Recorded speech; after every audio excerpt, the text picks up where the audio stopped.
lovelies, welcome back to my channel.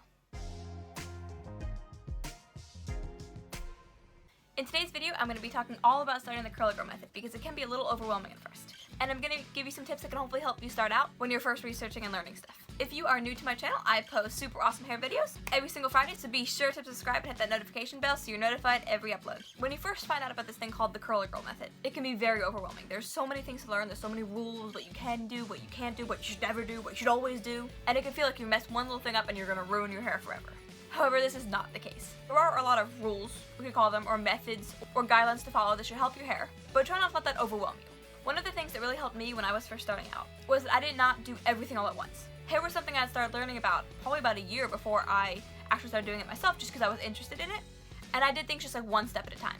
I didn't sit down one day and just say I'm going to start the curly girl method and I'm going to take out all my old products and just do all this new stuff. If I recall correctly, the first thing I learned was what scrunching was. And now you can condition your hair and scrunch the conditioner in, and scrunch products in. Before I even learned about sulfates and silicones and how I shouldn't be using those, I kept using those products and just added a gel.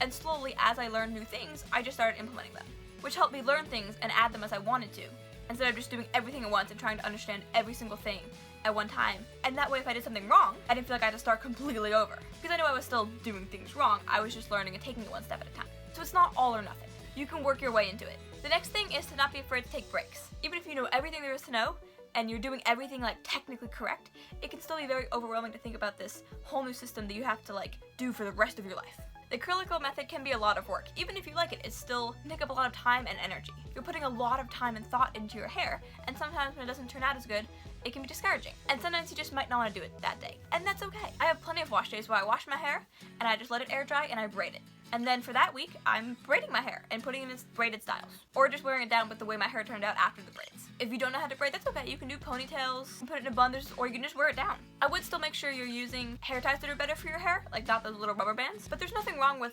styling your hair differently one time. Or multiple times. It can be very nice to just take that mental break, instead of constantly thinking about, should I refresh my hair? Should I not refresh my hair? How should I sleep with it? How should I wear it today? You can leave it down, you can put it up, but you could just not think about it for the time being. And then the next time you want to wash and style your hair, you'll be a lot more refreshed and you'll be able to do it with a better mind and not get as discouraged if maybe it doesn't come out quite as good. There's a lot of focus on consistency when you're doing the curly girl method, because consistency builds results, which is true. However, a couple wash days where you don't style your hair the curly girl method way is not going to ruin all your progress. If you, let's say, washed your hair and put it in a bun for 3 months straight, and then washed and styled your hair the curly girl method way, yes, your hair would probably not look as good as it did before those 3 months. But a week here, a week there is not going to hurt your hair, especially because you're still not heat straightening it. Straightening it still can be damaging, but putting it in a ponytail for a day, that's not going to hurt anything. Also, on the topic of heat styling, another one of the big points in the curly girl method is absolutely no heat, which means even diffusing on cool, absolutely no flat irons and no curling irons, because heat can be very damaging. And this is true. Heat can be very damaging on your hair, especially when your hair is already dry. However, there are plenty of people who do things like diffuse on low heat, and their hair is perfectly fine. Their hair is not dry and damaged. If you want to start the curly girl method, putting down the flat iron for a while would be a very good idea, especially if your hair is already heat damaged, to help it restore its strength. However, this does not mean that in the next few years you can't ever flat iron your hair. Doing it once in a blue moon is not going to be a problem. You just want to take care of your hair in the process. You want to use a heat protectant and make sure you're deep conditioning your hair before and after. So if you have something that you want to straighten your hair for, don't be afraid to do so. But also don't feel pressured to straighten your hair for something like a wedding or a photo shoot. Wear your hair how you want to wear it. And either way is totally cool. Another big one, and it's hard, I know it's hard, is to not compare your hair to other people's hair. Everyone's hair is different because there's so many factors that contribute to making your hair your hair. Your hair's porosity, your hair's density, your hair's color, your hair's curl pattern, and more.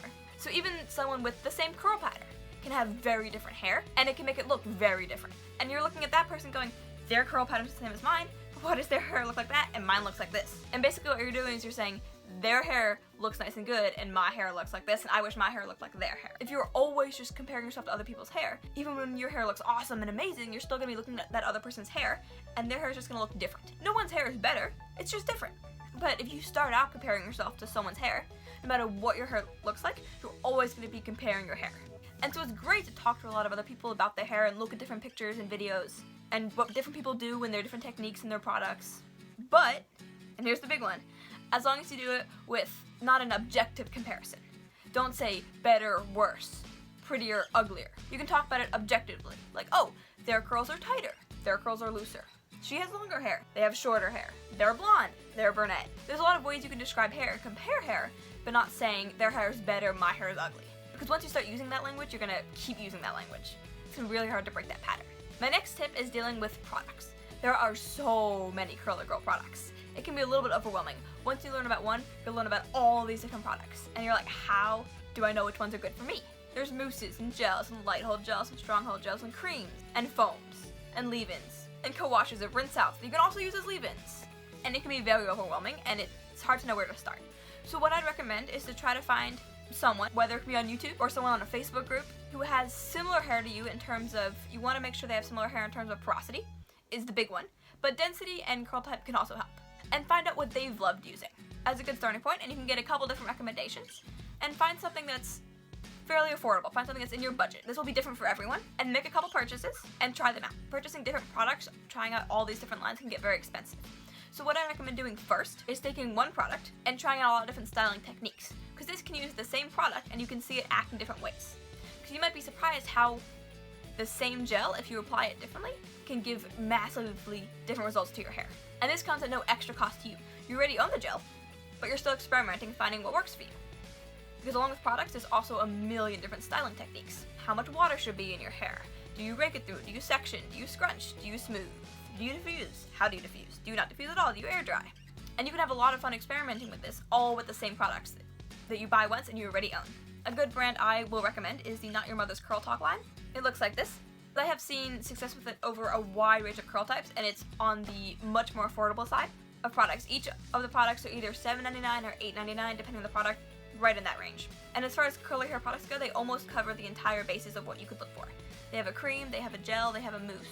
They have a shampoo, they have a conditioner that you can use as a co-wash or a regular rinse out and a leave-in. They have a deep conditioner, they have a cleansing oil, they have a foam, and they have a separate spray leave-in. So they've basically covered all their bases. You can use almost every different type of product all within one line. And bonus, all of the Not Your Mother's Curl Talk lines are Curly Girl approved. So you know with that particular line of that brand, all the products are safe, you don't have to check any labels. And so that brings us to the end of this video. Thank you so much for watching. I hope you learned something and got some useful tips. If you're just starting the Curly Girl method, let me know down in the comments below. I'd love to talk to you and hear how it's going for you. I hope you found this video helpful, and hopefully you're a little bit less overwhelmed by the amazing thing that is the Curly Girl method. And I will see you all in the next video. Bye.